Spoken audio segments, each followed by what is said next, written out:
Welcome, everyone, and thank you for joining us for tonight's webinar hosted by Lifetime Adoption.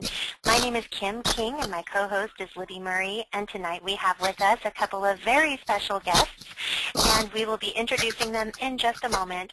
I just want to welcome all of you and thank you for taking some time out of your busy evening to be with us here tonight. We are excited for our conversation today. We've been looking forward to this, and we just know that this conversation tonight is going to be such a blessing to all of you who have been able to attend. And for those of you who are listening to the recording, we know some of you couldn't make it, and we know you're looking forward to hearing this replay in a couple of days online. So welcome, everyone. And if you are new to Lifetime and you're not sure how to reach us, you can reach us by phone at 1-800-923-6784. Our main website is lifetimeadoption.com, and if you are new to adoption or new to Lifetime and you haven't yet filled out an application, I would say that's a good first step to take, so that from there we can answer questions that are relevant to your questions and your circumstances and where you are in your process, and just sort of meet you where you are. So if that's you and you're very new to it or haven't filled out an application, maybe you've been trying to adopt for a while but you're new to Lifetime, then our application is free. It is online at lifetimeadoption.com, and more directly, lifetimeadoption.com/apply. Many of you, I'm looking around seeing some familiar faces popping up here tonight on our webinar format. Many of you are already with us on Facebook, but if you're not, please get plugged in with Lifetime on Facebook, facebook.com/open.adoption. Now, if you have some questions that maybe are not relevant to tonight's conversation, maybe we don't get to address the questions that you have, or you're just wondering some things about our program, feel free to send us an email as well. The email address is adopt@lifetimeadoption.com. That's adopt@lifetimeadoption.com. So thank you all for being with us tonight. Great. Thank you for setting us up, Kim. And I also wanted to just point out that we have a mixed audience tonight. And not only do we have people in our call here tonight that are just exploring the possibilities of adopting a child, but we also have, I see a couple women in here that I know that I've talked to recently. We have a mixed audience with women who are pregnant or raising a child that they're considering adoption for tonight too. And I just want to point out that if you're already working with a Lifetime coordinator, whether you're an adopting parent or if you're considering adoption as a birth mother, that you know you can reach your coordinator with any questions. And if this is your first time connecting with Lifetime, we absolutely welcome you to contact us with any questions, because part of what I love about adoption today is that there's so much information available to make it approachable and comfortable for people to learn about at their own pace. So whether you're hoping to add a child to your family through adoption, or whether you're exploring options for your child through an open adoption by choosing adoptive parents for your baby, you know, it's never too late for adoption, and we welcome your questions. So I just want to welcome everyone here tonight and start jumping right in. I do want to encourage all of you to participate tonight, and I know that our guest speakers this evening are very open about their relationship through open adoption, and they're very open about their story. So if a question comes to mind, feel free to type it in that questions or chat box on your screen, and we will try and address that with Heather and Chloe tonight. So you can also email a question over to me, libby@lifetimeadoption.com, and I'll include those in too. So I want to thank our special guests. I want to first just introduce them briefly. We have a unique opportunity tonight to get to hear from one little boy's birth mother and adoptive mother, and I think all of you will be so blessed and inspired after you hear the connection and the bond and the friendship that they've truly developed over the last year. They've had a lot of opportunity to connect before this little boy's birth, and Chloe is joining us here tonight as Levi's birth mother, and Heather is Levi's adoptive mom. So I just want to welcome you both here tonight. Thank you for joining us, Chloe and Heather. Thank you for having me. This is awesome. I love these stories because every adoption is so different, but at the same time, I feel like there are some elements and some things that every story has in common. But what I think is so amazing about open adoption today is that it really can be something that's so personal to the people who are involved. And that's what I love about having voices like you ladies on tonight. So I want to start, I think, just kind of from the basics. Chloe, would you share a little bit first, and then we'll have Heather answer herself too. What brought you to adoption in the first place? Let's see. When I first found out I was pregnant, I was really distraught, of course, and I didn't know what to do. And I had always thought, well, if I get pregnant, I'll just have an abortion. And I realized that wasn't really an option I was looking to when I found out I actually was pregnant, and that I was not going to consider abortion when that happened. And so I was like, okay, well, I have two choices left. I can either keep the child and raise him with my family, or I can look towards adoption. And I had never looked towards adoption before. I had never considered it. I knew it'd be like, I had a feeling it'd be really take an emotional toll on me, and it'd be way too hard for me to deal with. But I had, before I went in for this appointment I had at Planned Parenthood, I talked with one of my best friends, and as he was somewhat trying to convince me that an abortion would be a good idea for me at my age, I realized that he had told me that he was adopted, and I realized that with him being adopted and my other best friend, so two best friends of mine are both adopted, I realized I would be nowhere without them, and it kind of hit me, and I was like, wow, like, if I gave up my child for adoption, that could really, like, help someone else in the future. Like, I love them to death, and I don't know what I'd do without them. Then after that, 2 days later, I went to church, and I had this incredible experience when, after the service, my mom said that she wanted to take me in a prayer room and just pray with me and one of the counselors there. And I was like, okay, well, I'm not going to talk because I'm going to start crying, so you start talking and just tell them what happened. And so she told a story, and the counselor prayed with us. And after we prayed, the counselor said, keep in mind, she's 59 years old. She said, when I was 17, or your age, I gave a daughter of mine up for adoption, that I got pregnant, and I gave her up for adoption. And that moment, I kind of just knew, like, this was what I was going to do. So that's how it started. And my mom started looking up profiles of adoptive parents, and we got Heather and Jeremy sent in the mail, and I pretty much knew at that moment that I was going to end up with them when I saw it. Oh, wow. And because that's always a question that a lot of people who are still either waiting to be chosen to adopt a child, or they're still undecided. But I hear that so often where they just feel almost like that's the one. I'm not even sure how to describe it, but I just know it. And that's really neat to hear your perspective of how that just played out, and how amazing that you had all of these people in your life come together that just seemed to be pointing you in that direction. So how far along were you once you actually chose Jeremy and Heather's profile? I got their profile in the mail. I was probably like 8 or 9 weeks along, not far at all. And I started emailing them, and I don't remember exactly when we matched, but I was maybe like 3 months along, 4 months along. I don't know. It was really early.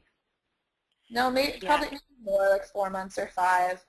I'm not sure, but it was really early. I just remembered that. And so, Heather, before we talk about that first conversation that you guys had together, Heather, what brought you and your husband Jeremy to adoption? And in particular, what was it that opened your heart to an open adoption possibility? Okay. Well, Jeremy and I had been together 10 years, married 7. And we just had a lot of problems with conception. We couldn't get pregnant. And we went through fertility methods for about 2.5 years, and it just, never really happened for us. And then we decided that we wanted to become foster parents, so we fostered 2 little girls. And it wasn't too long after we got the little girls. It was a little 2.5-year-old and a 2-week-old. And both of them were had special needs. The 3-year-old couldn't speak, and the 2-week-old had rocker bottom feet. So there was something obviously, very wrong with her. So, our hearts just really poured out to these little girls, and we just fell in love with them, within a week, literally. And what happened was, we had played with the idea and talked about the idea of adoption, but my husband was kind of like, that's just a weird thing, I mean, it was, when we first even thought about it, it was just so foreign to us, just the idea of adoption, because we never thought we'd ever have problems. You just never think that for yourself when you get married. And so, so we had these little girls, and when an aunt stepped up, because in the foster system, family gets first priority and such. But anyway, an aunt had stepped forward, and so CPS had taken them out of our home to give them to a family member, which is the next best thing, for those children. But when they left, it was like we couldn't get any answers, or we couldn't have any connection with the family. And what we wanted to do was we wanted to pay for speech therapy for the little girl that couldn't speak, and we wanted to get surgery or special shoes made for the little baby girl, the 2-week-old. We wanted to help the family help themselves with the girls.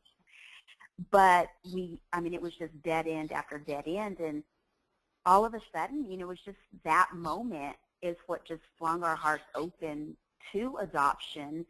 And because we had always worried about, could we really love a baby that's not biologically ours?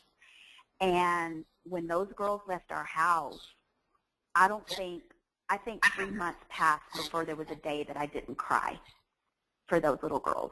And even thinking about them now, I just have a heart for them. And I think what really flung my heart open to the open part of adoption was just how much I would have wanted to care for those little girls and let their mom see them, even though she was in a position that she couldn't take care of them. Because I think she was MR. I think the mom was slightly mentally retarded. And I thought there's no reason why these little girls shouldn't be able to see their mom. And because I know she's got to love them like I love them, and not even as much as, I can't even fathom that. So that's really what kind of opened my heart to open adoption, was just we want children so bad. And after having those little girls, we just immediately knew that we could love a baby that wasn't from our own biological makeup, just as much. And so, and even more, really.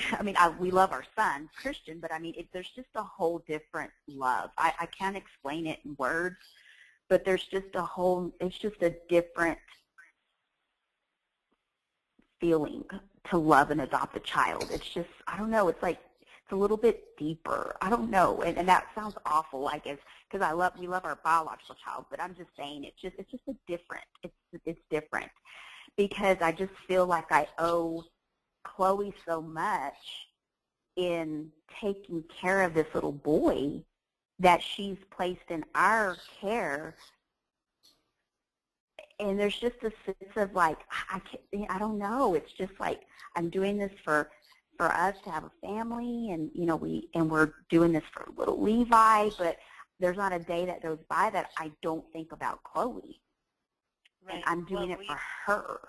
Before we got on our call tonight, for everyone in the audience to know that we got on the call a little early tonight, make sure everybody was situated, and Chloe and Heather just went right on catching up about Levi and his little milestones, and it was almost like, it was almost like they live in the same house. I mean, you just sounded so comfortable in your friendship together, and I think that it's beautiful to see what both of you have allowed to just create for yourselves through a very personal, open adoption. So this photo that we actually have up right now was because you got to meet each other before Levi was born, right? Yeah. Yeah. Heather and Jeremy came out for my 20-week ultrasound where you find out the gender last July. Actually, like about a year and a week ago, and we got to meet for the first time and spend the week together and stuff, so that was fun. Mm-hmm. So popping up another photo here. Now this was from the same visit, I think, where Jeremy's in the picture with you. Great. So what was that like? We have a lot of people that want to know, Chloe, from your perspective, what was it that stood out about Heather and Jeremy that made you decide to take that next step and actually talk to them and interview them on the phone a little bit? I got 3 portfolios of 3 families, and I don't know, like I just got, when I saw Heather's and Jeremy's, for some reason I just got this gut feeling that they were going to be the family that my child would be placed with. I don't know how to describe it. I just knew, and so I started talking to them, and through email, I believe, and we emailed for a long time because, I mean, I was really uncomfortable being on the phone and talking. I guess the problem with my generation, but so we emailed for quite a long time. I think we talked maybe a couple times, but we just got to know each other, what our interests are, what we like about our families, and backgrounds, and all sorts of stuff, and then we ended up matching, so yeah. Mm-hmm. And so Heather, I know a lot of adoptive parents get just as nervous to have that phone call as often these mothers are when they're initiating this next step to explore a match. What was that like for you to talk with Chloe the first time? Well, like Chloe said, we emailed forever. Like, I felt like it was being held underwater from a birth, from an adoptive mom's perspective. And I know that other birth moms on the call can probably relate, just like, when are they going to pick us? When are they going to pick us?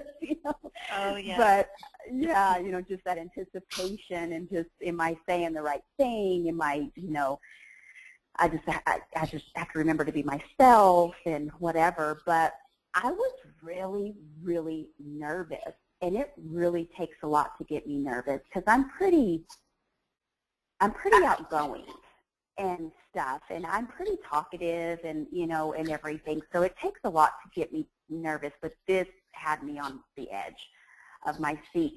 And we emailed forever, and I thought, okay, she's 17 or about to be 17. I'm going to just shoot her some pictures through text message of our family, because that was the only thing she had at that point was our portfolio. So I did, and then that opened the world of text messaging. So we totally dropped emails, and then we just started text messaging a ton. And then I spoke to her mother first on the phone. And to be honest, I can't even really. No, I remember the first time we spoke, verbally, on the phone. I remember being pretty calm and relaxed at that point. but I didn't know if we were matched yet. But I just felt like I knew her so well. I was just going to share, because we had a question that said, how long did you communicate before actually, like, formalizing the match? And I was just going to share because, Chloe, like you said, you were so early in pregnancy when you felt so certain about moving forward. And a lot of women don't always feel ready to pursue adoption as early as you did. So it's more common when you would probably be around 20 weeks or so and be talking with a family and getting to know them. But because they were willing to put themselves out there for you since you were so interested in getting to know them as soon as possible, you know, it really came down to the willingness. And then it sounds like you emailed a while and then you talked probably for a few weeks and then coordinated your visit around that 20-week ultrasound. So really it had been probably a couple months by the time you'd met each other in person. I imagine you felt almost like you'd known each other a while. Yeah, definitely. Yeah, I definitely felt like I knew her the first time we walked up to her house in California. It just didn't feel like I was meeting a stranger at all. I mean, I felt like I knew her from the minute the door opened. I just knew her. I loved her. Like, I just cannot explain it. Like, I was so in love with her even before I laid eyes on her, like, physically. And I just knew her. And when we first got there for our first visit, I, wanted to introduce her to Texas. So I brought her a lot of, little gifts from Texas that I thought that age group, was into and stuff, just to kind of introduce her to all of that. But when I first found out about Chloe is a very, very interesting story, too. And I don't know if I have time to tell it, but you let me know if I do, because I would love to tell it. But you mean I don't want to. When Lifetime called you to introduce her to you, or? Yeah, yes, when Lifetime called to tell us that Chloe had called in interested in learning more about us. Is a very interesting story. I'm sure everybody now is thinking, you have to tell this story. Is this a story that you know this story? Yeah, it's pretty crazy. My mind was want to heard it. You want Chloe? Okay. Yeah, Chloe knows the story. Okay, so I'm going to try to make it real brief. It's kind of a story, but I'm going to try to put it in a nutshell. Okay, so that we woke up, normal day. It was about 8 o'clock in the morning, and Lifetime called with a match. And I won't give any specifics because we didn't end up matching with that family, but it wasn't right for us, according to my husband. But God had been really dealing with me for about 3 months that, I really needed to put my house in order, in that I needed to put my place underneath my husband's authority, that was where God intends for us as wives to be. And so, because I'm the strong person that I am, and, kind of a bullheaded person and stubborn and everything else, that I am, that was really difficult for me. But God had been really dealing with that, with me, with that situation. And so this particular morning, we got a call from Lifetime saying that a family was interested in us, and they wanted to know if we wanted to adopt their little boys, and they wanted it like that day. And I was like, oh my gosh, Lifetime called. I mean, that's the call we all wait for. And I was like going nuts. And Jeremy said, no. And I said, what? What do you mean no? I mean, this is what we've been wanting for so long. What do you mean no? What if we never, get a call again? He said, no. You just have to trust me on this one. That I'm sure there's a perfect family for this situation. It's just not us. And so I was like, oh. So I got back on the phone, and I told Lifetime, no, I'm sorry. We're going to have to, pass this one up, which, I mean, who does that, right? So I just I covered my entire body, and I just started bawling. Like, I was just sobbing like a little baby. And he got up, and he went and took a shower to get ready for work. And he came back out, and he came to the bed, and he said, Heather, I know your heart is so heavy, but you have to trust me on this one. And the whole time he was in the shower, the Heather part of me said, get up and go in there and change his mind. We can have these little kids, and it'll be a perfect little family, and life will go on, you know, this perfect little happily ever after. And God said, no, no. Your husband said no, so it's no. And I just could not deal with it. So I was having a not good day. I mean, it was awful. And so my best friend and I went and got pedicures, and Jeremy stayed back and had a drink with her husband. And they were just, you know, here at the house, and we were getting our pedicures, and Jeremy calls, and he's like in tears. And I said, what's going on? He said, you just have to get home now. And this was like at 7 in the evening, mind you, the same exact day. And he said, you've got to get home now. And I said, what is wrong, Jeremy? He said, just get home now. So I flew off the pedicure chair. I threw my credit card at my best friend, and I got home.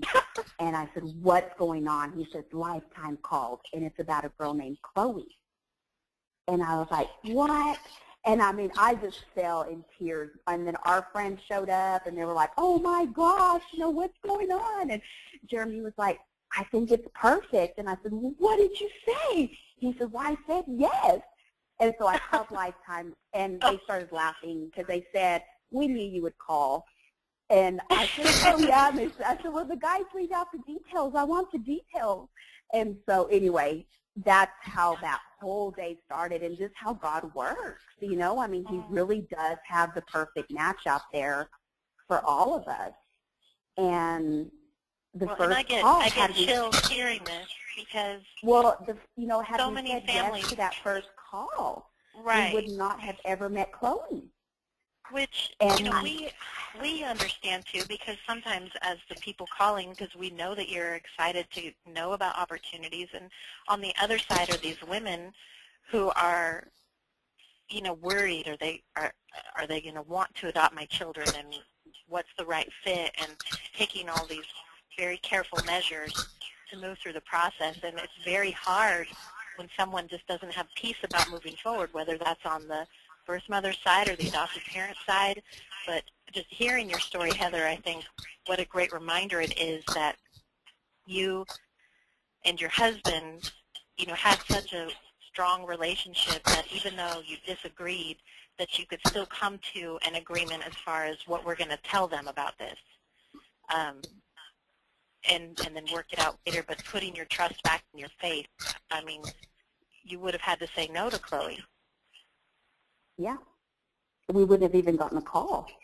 Because we would have already been even been called. Yeah. Right. Yeah. They would have not been available as of that morning.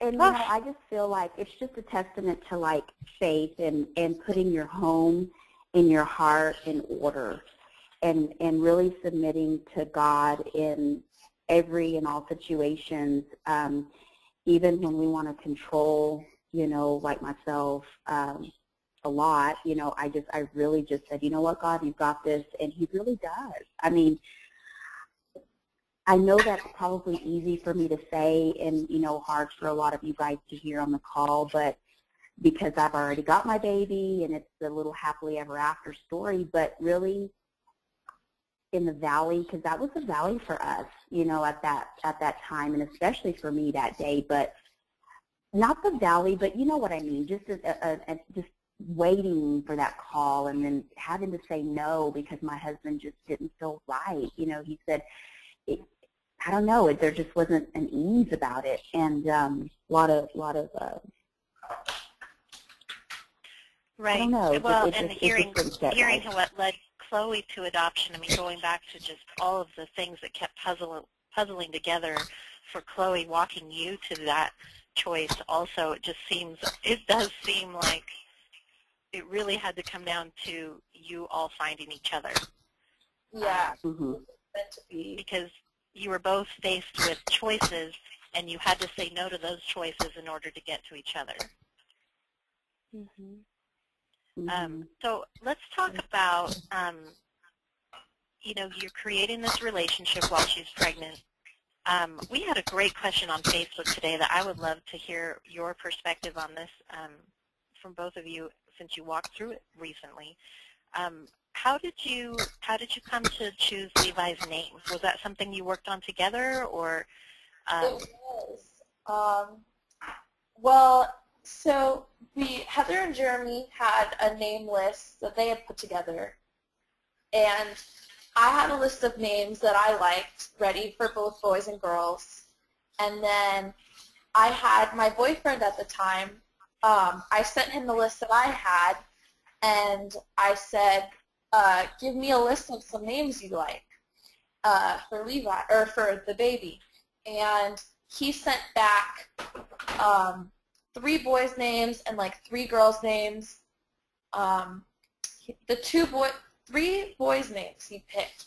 2 were not on the list that I had, but the one that was Levi. And then Levi was also on Heather and Jeremy's list.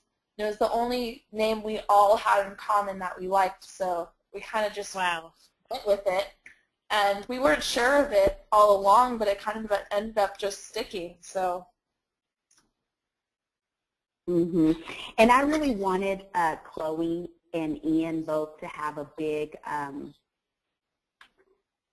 say in his name, and I intended to keep it that. I don't know. That was just where my heart was led. I just felt like she had that right, you know? And it was only right for me, for our situation. It was only right to keep it that. So I really, really wanted her to name him, really.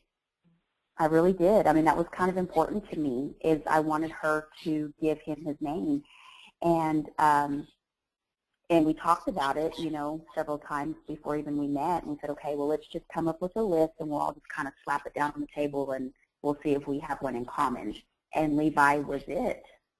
Oh my goodness. And yeah, and it was a name that Jeremy and I had chose years before. Oh. And so Heather, you mentioned you have a son, so you have a teenage son, right? I have a 17-year-old, yeah. Yeah. Now a lot of parents hoping to adopt sometimes have concerns about, well, what will open adoption be like for the child I'm already raising? How, you know, was there ever any hang-ups or any questions that your son in particular had about welcoming Levi into your family, or about getting to know Chloe? No, not at all. He loves Levi. I mean, and I really mean that. He absolutely adores this little boy. And he and Chloe also got to spend some time together before Levi was born. And they got close. And so it's like a weird situation. So like they're like brother and sister, and they talk. And he likes Chloe a lot. And he did from the time I showed him her pictures, because when Chloe sent in her information to Lifetime, she sent in like a beautiful little profile of her own, which had a lot of pictures attached to it. So we all got to see her pictures right away, you know, when we got her file. But I don't know. It was like he was instantly proud of her. He was proud of where Levi was going to come from. He thinks it's the coolest thing that Levi's born in California. He does. He's like, man, Levi's the coolest kid ever. He was born in California. How cool is that? You know, and it's just funny. You know, everything he relates to Levi is just, it's cool to him. You know, it's neat. He just loves him, and it's been great. It's been great. And so one aspect of flagship photo here. We all just love this photo. Aww. Here he is kissing him. Yeah, he loves his little brother. Loves him. What do you think between you ladies has been maybe the most surprising thing about where things have gone once you chose open adoption? Chloe, how about you? Is there anything that surprised you, or that maybe you just didn't expect it to be exactly like this? Yeah, the most surprising thing to me was exactly how open it is. Like, I know in open adoptions, usually, I think Heather told me this, you usually meet in public places. You get letters and phone calls or whatever sometimes. Heather and I text like all the time.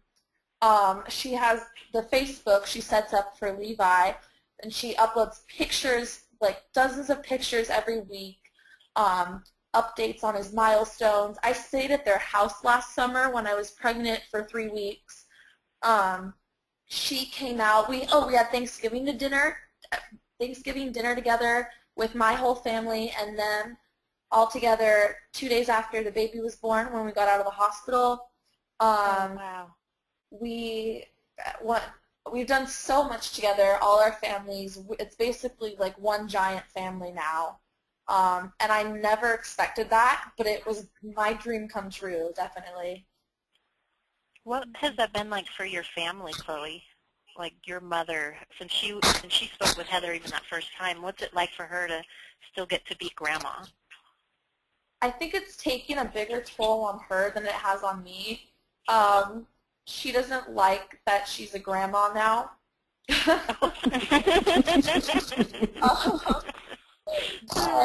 She loves like the closeness and being able to keep in touch and see how her little grandchild's growing up, and she's excited that I'll have people to take care of me while I'm in Texas and stuff like that, and how we have like a whole other family. And then my grandma is obsessed. She recently learned how to use Facebook, and she stalks Levi's Facebook, and she always writes him little notes, like every night, like thinking of you, Levi, miss you, little boy, love great grandma. It's great how everything worked out. It is. And Heather, coming from that foster care situation where you just had such a heart for these two little girls that you were caring for, and then now you get to know Chloe, and her situation is even though there were ups and downs, I mean, compared to that initial thing that opened your heart, her situation is so much different. Has there been anything that surprised you in saying yes to these opportunities to just know her?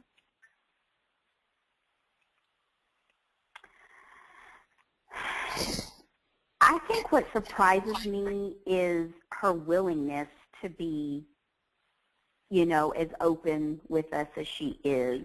And it makes me feel good because in the long run, it's for Levi. Sometimes I worry if, maybe sometimes I worry a little bit if, maybe she didn't want as much contact.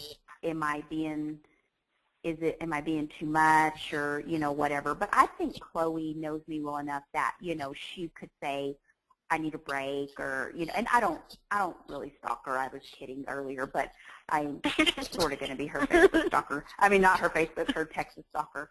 But no, I just, I definitely give her space, and I'll shoot her a text maybe once a week or once, every 10 days just to see how things are going.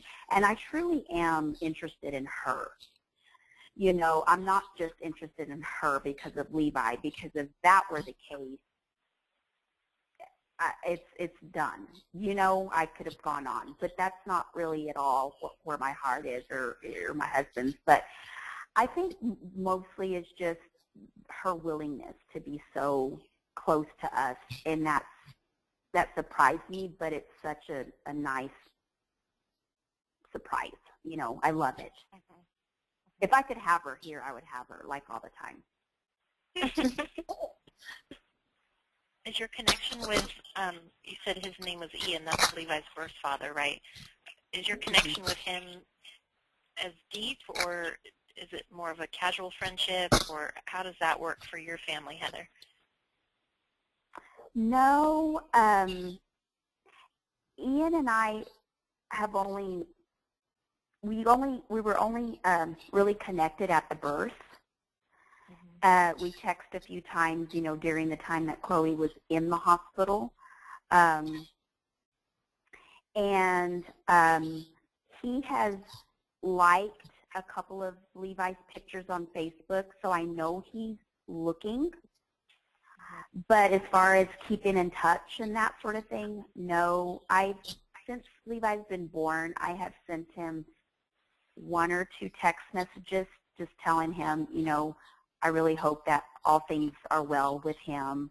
And he'll text back and say, thank you, I really appreciate that, sort of thing. But we don't have any real connection with him or openness other than Facebook, his Facebook page. And his mother will like a lot of the photographs or, some of the milestone letters that I post up there. So I know she's keeping in touch from a distance. And I know Ian's kind of keeping in touch from a distance. But as far as talking or texting or emailing, we don't do any of that. So Heather and Chloe, we've had a couple questions as far as, okay, so you guys have an open adoption. You guys have a really close, connection, just a really natural connection that's kind of grown on its own and everything.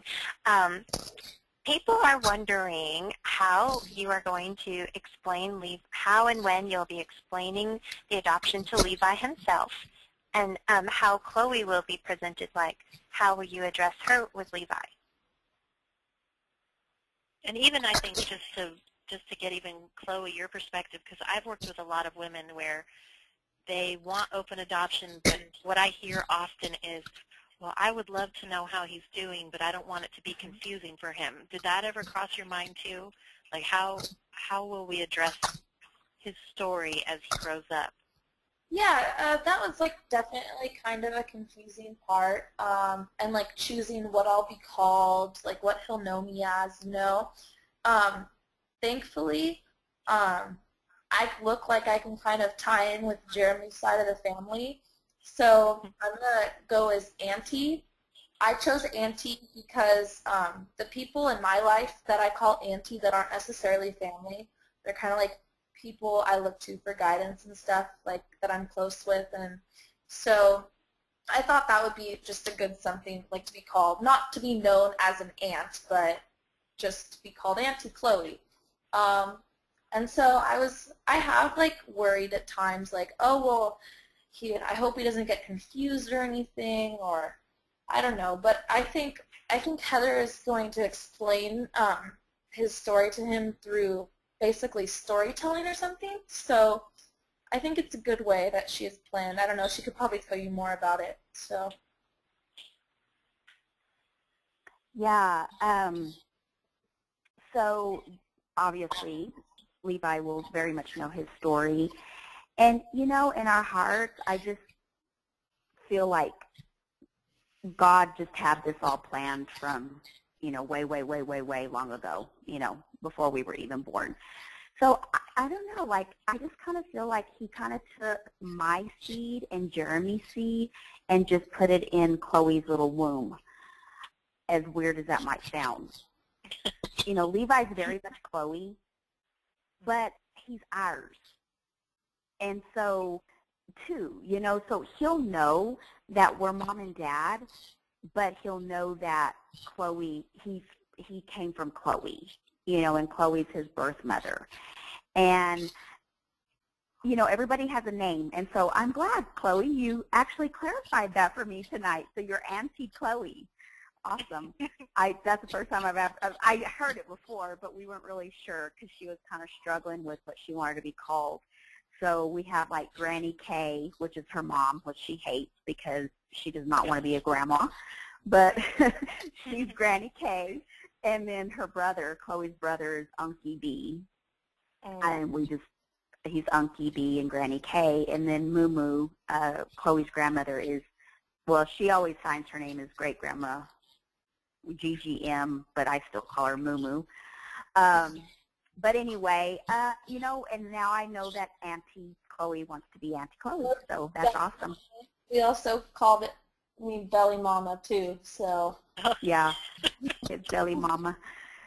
So, and I have tons of names for Chloe already anyway, I'll call her, I'll show Levi her pictures, and I'll be like, there's our Chloe there, you know, and there's our Chloe. And I mean, she's like a lot of names, so cute names. Right, because you care about her so much. It's like you're endearing, you know. Yeah, yeah. So he'll definitely know his story. He'll definitely know where he's from. He'll know that, you know, Chloe had him when she was very young and just wanted to, you know, just couldn't have him right now, but she loves him, and that she'll always be a part of our lives, and, you know, that he's just loved that much, that she made that decision for him. And so, Chloe, well, you were 17 when he was born, and now you've graduated high school just this last May, right? Yes, I did. Heather and Jeremy actually came out with Christian for my graduation and Levi, so it was pretty awesome to have them there. Now, when it comes to, because I think women of all ages sometimes wonder, you know, when I do have visits, how am I going to introduce them to maybe people around me? And how has that been with your friends? For instance, since you're in school, I mean, you're sort of surrounded by peers all the time. Has it ever come up? Have you had to explain what you chose for your son, or did people just sort of mind their own business? How did you navigate that? My school is, I mean, I wouldn't say really small. It's not like a huge public school or anything, but it's like medium-sized, so everyone knows each other and everyone's pretty close to each other. And I originally hadn't planned on telling anyone. I was just going to be like, oh, I'm studying abroad or something for like a semester while I was pregnant and then coming back, you know? So I was just going to tell all my friends that I'm not super close to, oh, I'm just studying abroad. I'll be back second semester and then I can graduate. That didn't end up working out too well, and some of my boyfriend's friends, like, the word got out, and by the first week of school, my senior year, everyone knew in my grade that I was pregnant and I was giving the baby up for adoption. So I decided, since everyone knew there was nothing I could do to change it, I might as well just make the best of it and be completely open and honest with the situation. And at my school, it ended up working out very well. If you were at another school, I don't know how that would work out. Some people are really judgmental and just mean, you know. But everyone took it very well and was really supportive at my school. And so when Levi came to graduation, everyone knew him, like, from pictures and stuff. Everyone was, like, saying hi and telling me, like, congratulations, he's so cute, like, all these things. Everyone wanted to meet him. So, yeah, it was a great experience. And have you ever had opportunity, I mean, do you know other pregnant women who maybe thought about adoption but decided to parent, or other pregnant women who thought about adoption just because you chose adoption? Like, how has your story reached others so far?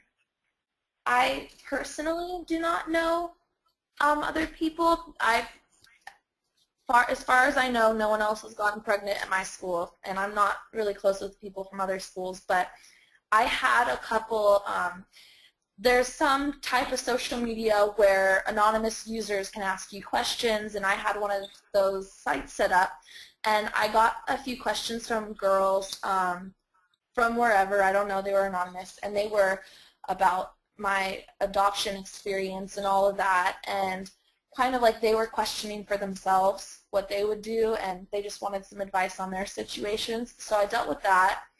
I did talk with actually one girl who I knew who ended up moving away, who got pregnant, and she was going to keep the child for herself, but last minute things changed. So, and she ended up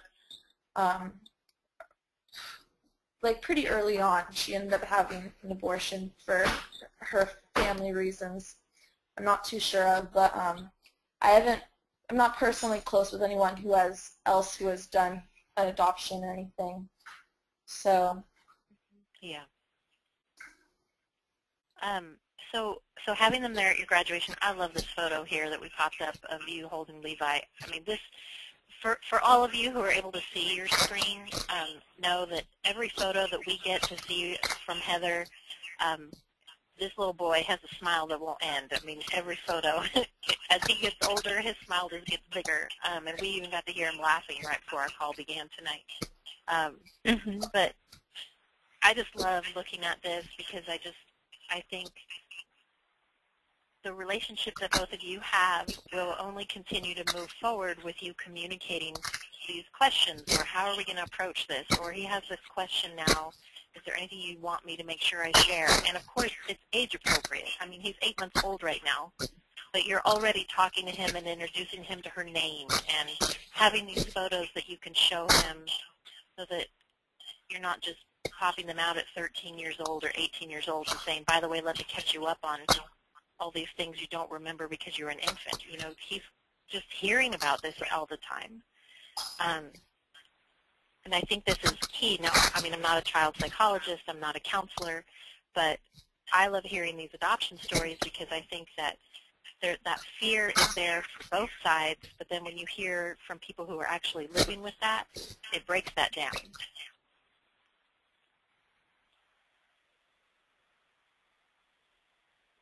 Now, we had a question here, actually, and Chloe, I think you addressed this, but was there ever a time, maybe even after you were matched, that, you know, how did you manage those feelings of, am I sure I know what I'm doing? Am I sure that I want to do this? How did you get through some of those tough days? I prayed with my mom a lot, definitely. I went through a lot of those tough days, but I just had to remember that at the place I am in my life, I would not be able to provide the future for Levi that I would dream that he has, and that Heather and Jeremy would only be able to do that.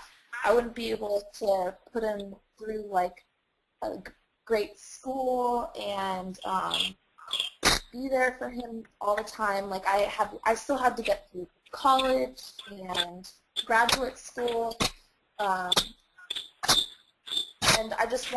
I knew that the dad would be around if I had raised him, and I wanted him to have that perfect family life, you know? So I just had to remember, even though, like, I wanted him with all my heart and I wanted to raise him, that the best thing for him was to place him with Heather and Jeremy.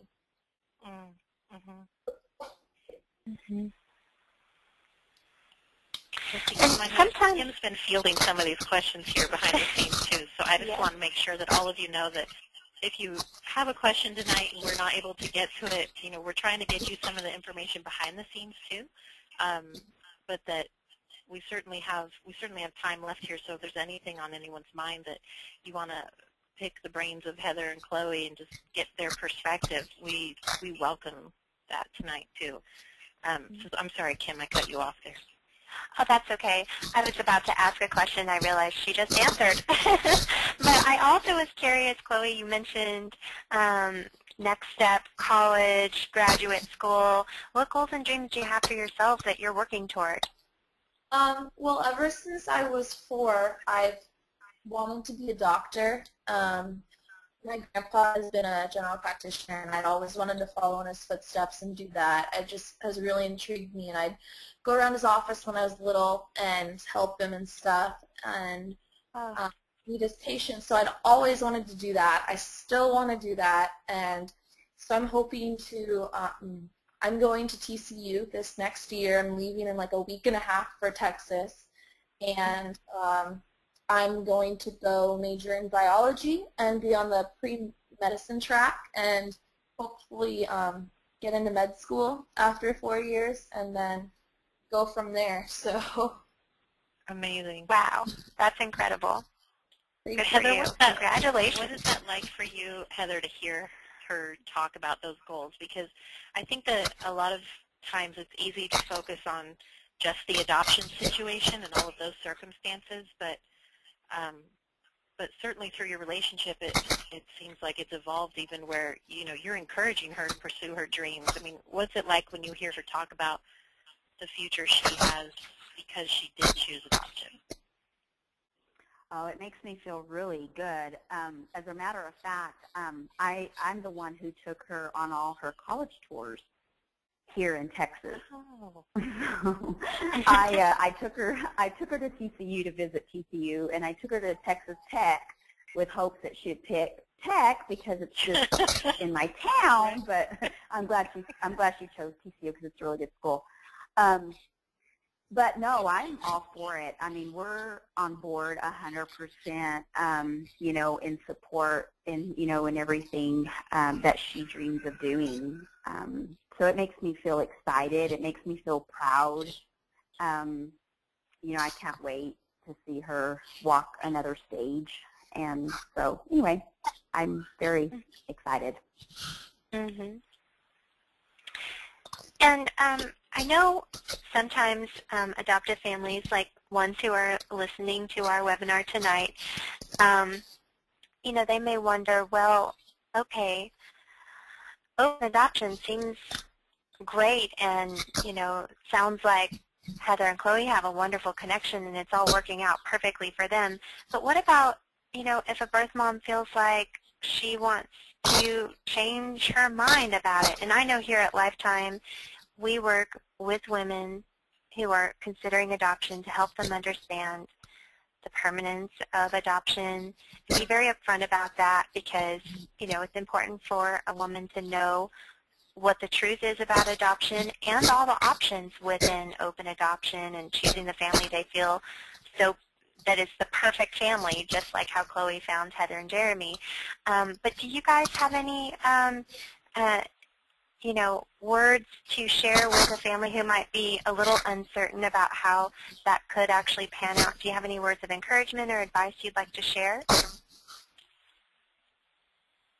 Well, from my perspective, I would totally respect Chloe's decision if she said, I need a little bit of closure for a little bit or forever. I mean, it would kill me not to have access to her in a way, but I would totally respect if she said, I don't know how much openness I want right now, or I mean, if she ever had a change of heart, I would respect that with everything. Now, Levi would still know his story, but if she felt like she needed some space or anything like that, that would be okay. I would respect that. Right. Totally. I mean, I would obviously miss it. But I was going to add that to Kim because that's something that happens is an open adoption relationship can be just like any relationship where there are times when you're more in touch than other times, and there are some cases where these mothers need space after the adoption and they don't want to keep in touch as much as maybe they had talked about doing before. But there's also the reality of, at that last minute, even after all the time spent getting to know each other, when you were in that hospital, and we saw those beautiful pictures of all of you together in the hospital involved with Levi's birth, that Chloe could have still decided, you know what, I don't think I can go through with this. And that, Heather, what I'm hearing from you just this whole time is that you probably would have missed being around her and having her in your life just as much as you would have missed that opportunity to adopt that baby into your family, because what you came to find was that you cared so much about her and what she was going through.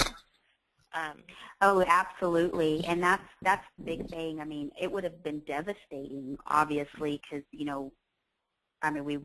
that's the whole reason why we contracted with Lifetime was to adopt a baby. But again, I would have respected that, and I was interested in both of them, and still am. And I even told Chloe, when you have babies, I want to babysit them. Like, I want to help you raise your other babies. Like, is that okay? And then I kind of joked with her, and I said, you are a really good baby maker. Do you think you can make all my babies?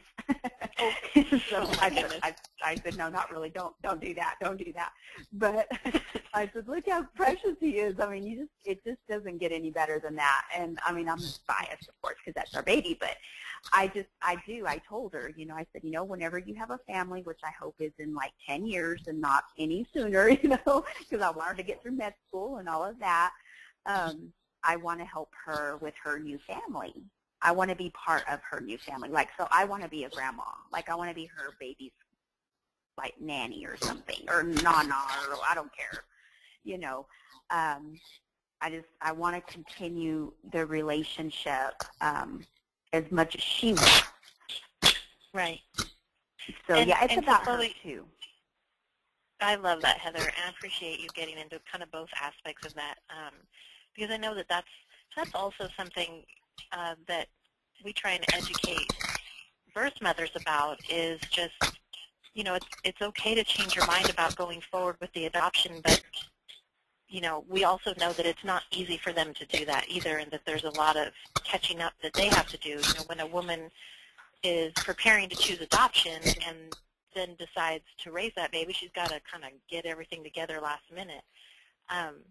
But more so, I think what I hear in both of you and your perspectives is that really it just kept coming down together because it was so meant to be, that you kept finding the reassurance because everything still stayed so positive, and it just continued, the doors continued to open in that direction. Now, Chloe, before we wrap up tonight, I just wanted to ask you, there was a great question that came in just now, that asked, when you saw Levi again, so when you got to have that visit at your graduation after they'd already gone home, but when you saw him in person again, was there anything in you that felt like you kind of had to remind yourself again of why you did this, or was it difficult at all, or was it easy for you? What was that like to see him that first time? Because I've heard that first visit can be a milestone of reassurance, but also that sometimes it comes heavily weighted. Oh, no, it was, definitely, it was super difficult, but I was totally reassured in my decision. I didn't doubt that it was, a great thing.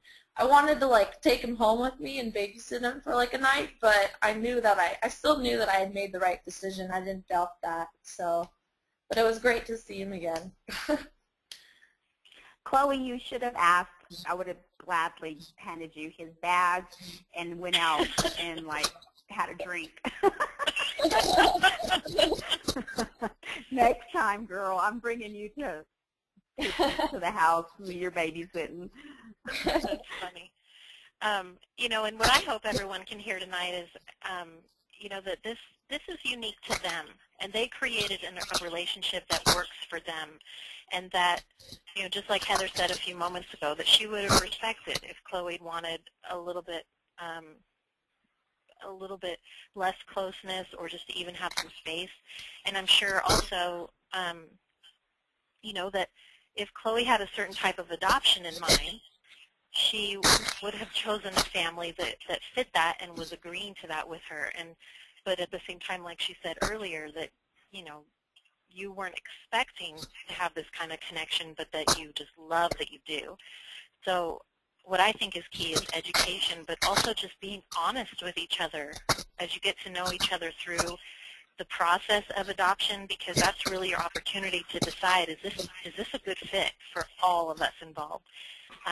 And so for those of you on the call tonight, I know Kim's been fielding a lot of these questions, but if you're on the call and you're thinking, gosh, I'm just kind of new to researching adoption and I didn't realize it could be like this, don't, I would say, and I would bet that Chloe and Heather would agree, don't take this one story and think everything has to go exactly like it did for them. You're going to look into what works for you and choose what's right for you and your future as a family and your future for your baby, and it will come together when you make a thoughtful plan. And so, Kim, did you want to add anything tonight as we wrap up? I know you've been taking a lot of these questions here. Yes.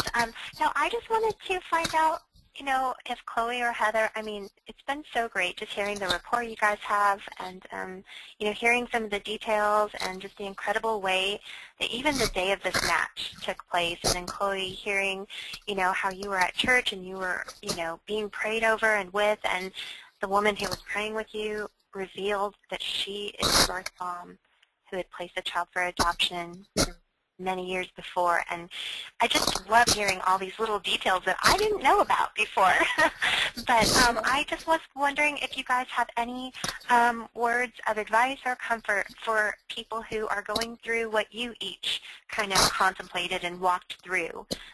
Maybe they're going through it right now. Maybe they just found out that they're, you know, pregnant and aren't sure what to do and wonder if they could do what you've, you know, gone through, Chloe. And then Heather saying, you know, going to step forward in faith and adoption, and even saying, I'm open to open adoption. I would like to keep in touch with the birth mom if she's open to it, even though I don't even know who she is yet. Do either of you have any words of advice or encouragement that maybe you wish someone would have told you?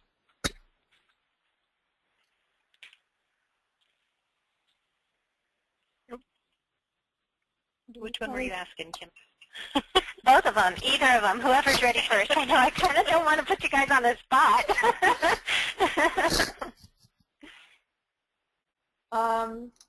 Let's see. I don't know. I would just say, you know, go ahead, Chloe. No, you go ahead. I don't really know what I'm going to say yet. Chloe, go. Are you sure? I guess my thing is just, you know, going into this, we really didn't expect it to be as open as it has become. So, you know, I just feel like, because I've got a few other that I've gotten to know over the last, you know, couple years through Lifetime, that maybe their story isn't as such as ours, and maybe, you know, they want the relationship with their birth mom that maybe, you know, they're not getting, and vice versa or whatever. So, you know, I guess I would just say, you know, just trust God and just trust yourself, and it's, we didn't even expect it to be this. So it doesn't have to be this merry, I guess you could say, but it doesn't have to be gloomy either. It's just what it is. Right. Right. You know, and at the end of the day, the baby is what is important. And then, of course, you know, like for us, I mean, Chloe is just as important to us, but it's just, I don't know how to really put it, but you got what you signed up for, and pour your love into the baby that you would pour into the birth mother if you long for that openness with her, but you're not getting the response back from her. I would maybe just advise pour it into the baby. Mm-hmm. Good advice. And, good idea. Yeah, or vice versa. You know, if, you know, just if you're a birth mom and maybe you want more openness, I would say ask for it, you know, because I bet 8 out of 10 times the adoptive families wouldn't mind that at all. Mm-hmm. Yeah. Yeah. Or they When probably I was wouldn't have gone first through. Yeah. When I was first started to contact families, I only emailed 2 people, Heather and Jeremy, and then their family. And the scariest thing to me was that I knew from the beginning I wanted a really open adoption, and I didn't know how that was going to go over with the families. Both said that, both Heather and Jeremy and the other family said they were more than open to however close I wanted to be. So whatever you want, if you want it closed, you don't want to hear from them, or if you want it open and you want them to be like your family, like how it ended up for us, I would just ask. And if it doesn't work out, it doesn't work out, but that means that there's someone else out there. So. Right. Mm-hmm. Yeah. Right, because like you both said, it's about him. It's about his little life, and I think the greatest thing that open adoption offers is a chance for a child to know that both sides of his story help to create his future. Mm-hmm. Mhm. And your relationship offers that proof sometimes. But when that relationship isn't available, I was also thinking, Heather, you sparked an idea in my head, and sometimes I talk with birth mothers who will say, I feel bad asking for photos because they do send them, when, as we had talked about, but I would love to see more. And I just always feel like it's okay to ask. The worst that somebody could say is, I don't have those right now, or something. So don't feel like you're in this position of I have to leave them alone because they're adjusting with the new baby and everything. It's okay. And with Lifetime, that's why we love staying involved even after the adoption, because both sides know that they could even call us if they felt like, I'm not sure how to ask this, or I've been wondering if we could change things up a little. And it's okay to continue molding that relationship after the adoption. Mm-hmm. And it looks like, I know that you guys have both addressed how Levi will, what he will call Auntie Chloe. But also, we didn't directly answer, well, when is he going to know about his adoption? Okay, how would you answer that? When is Levi going to know about his adoption? Levi will know as early as he can start understanding the story. And then, details will be added as he matures and can handle details.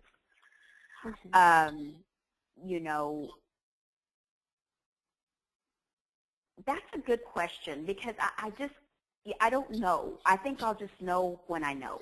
I think my husband and I will just know when it's right. And if, that might be 3 years old, 2 years, whatever little bits and pieces he can comprehend, but the full story, I'm sure we'll start sharing that with him just as soon as he can start understanding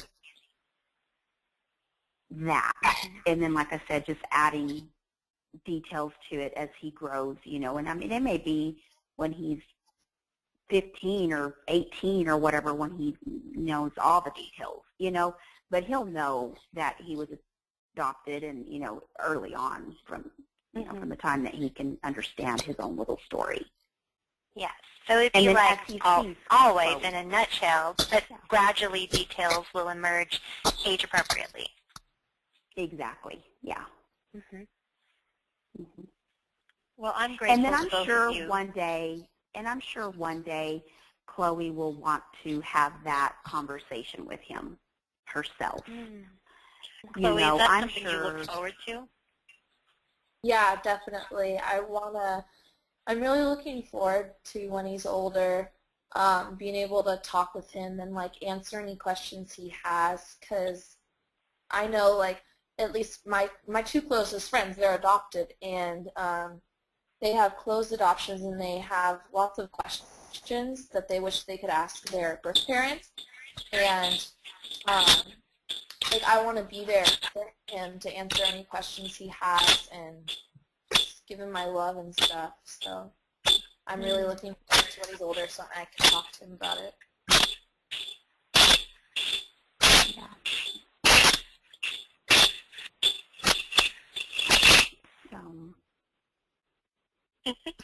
We were getting some feedback there. I'm not sure where that was coming from, but I don't know where that was coming from. Sounded like somebody shaking a chain of keys or something. But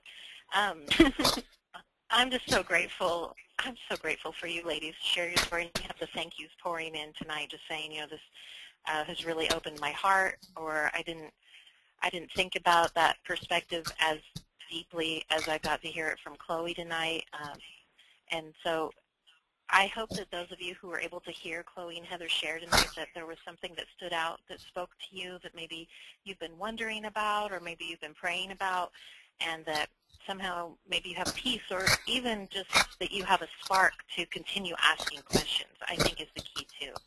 So again, if you are interested in adopting through Lifetime, we welcome your application, and you can go to lifetimeadoption.com and let us know more about you. And if you're on the call and you're thinking about placing a child for adoption, you can just let us know your questions. Let us know where you're at, because we're happy to provide as much information as we can.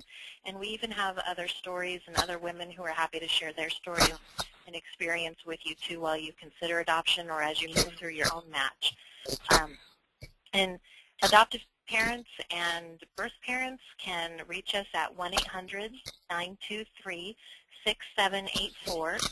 And, of course, Lifetime Adoption is a place where you can chat live. You can email us from there if you're online.